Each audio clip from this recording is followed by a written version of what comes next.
है कि हम उस व्यक्ति को जानने के लिए सर्वप्रथम उसका हमारे सामने उपस्थित हो जाएगी। राम कहने से राम, श्याम कहने से श्याम, दुर्गा कहने से दुर्गा, शंकर कहने से शंकर हमारे सामने उपस्थित हो जाता है। इसी प्रकार पार्वती कहने से वह जगत जननी माँ जगदम्बा का स्मरण हो जाता है। सरस्वती कहने से विद्यार्थियों को विद्या प्रदान करने वाली वह देवी जो सभी विद्यार्थियों के ऊपर एक ऐसा स्रोत बनकर आती है जो उसके जीवन में पढ़ने के साथ साथ लिखने के साथ साथ उन गूढ़ संदेशों को अपने हृदय में हृदयंगम करना कर्ण इंद्रियों के माध्यम से, दृष्टि के माध्यम से उस पढ़े हुए को अपने जीवन में उतारना भी आवश्यक होता है। तो गणेश एकमात्र ऐसे देवता हैं जो हमें अपने जीवन में उन चीजों को गढ़ना सिखाते हैं। गढ़ने के कारण गणेश हुए। अगर गणना ना जानते तो गणना ना होने से गणराज्य भी स्थापित ना हो पाता।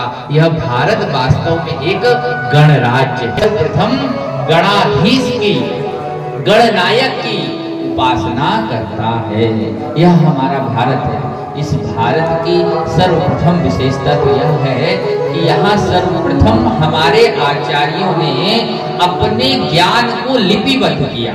अन्य देशों में यह विधा पहले नहीं थी, ना तो वो लिखना जानते थे ना पढ़ना जानते थे। तो सबसे पहली लिपि अगर आई तो वह भारत में ही आई। और भारत में जो लिपि आई उसका रसास्वादन कराने वाला अगर कोई देव है तो वह देव गणेश ही है।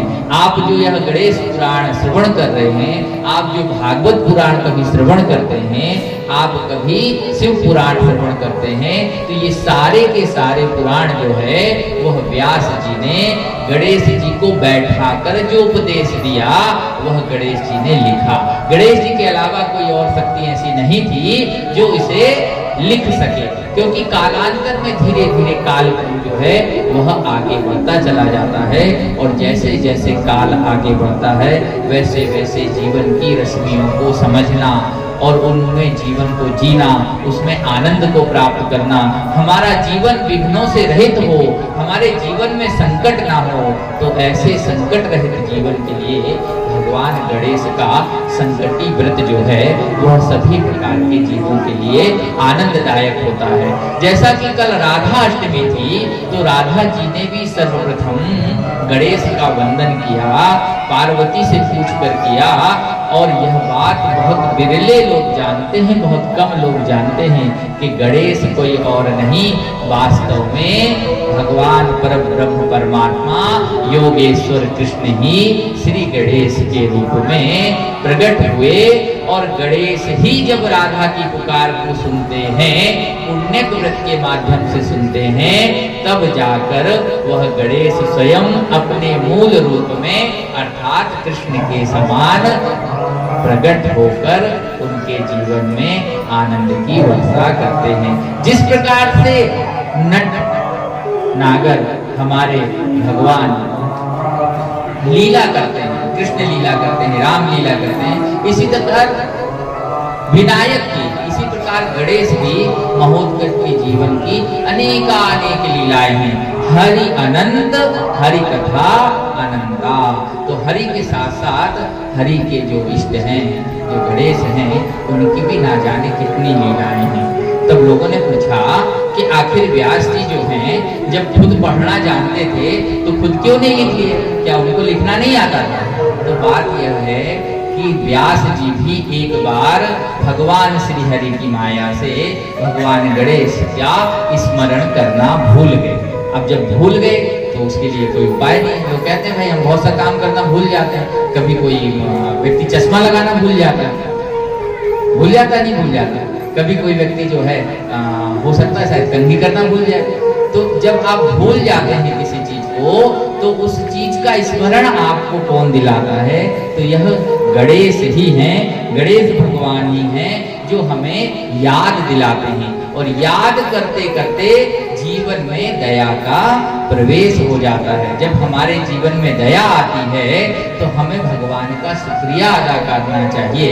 भगवान से हमें कहना चाहिए कि हे भगवान, आपने हमें जीवन दिया है, हे गणनायक आपने हमें जीवन दिया है, इस जीवन में हमें न जाने कितनी सुविधाएं दी हैं। व्यास जी भी भगवान गणेश का स्मरण कर रहे हैं, क्योंकि सारे के सारे शास्त्र लिखने के बाद उन्हें विस्मरण हो गया था। तो जिस भांति व्यास भगवान गणनायक का स्मरण कर धन्यवाद दें, क्योंकि अभिवादन के बाद द्वितीय चरण जो है वह, और आज अभिनंदन के साथ साथ हम भगवान को धन्यवाद देते हैं कि भगवान तुमने जीवन में सब कुछ,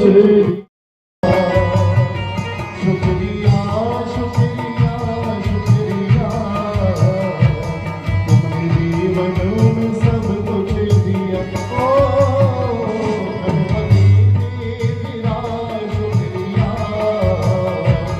तुमने जीवन में सब कुछ दिया।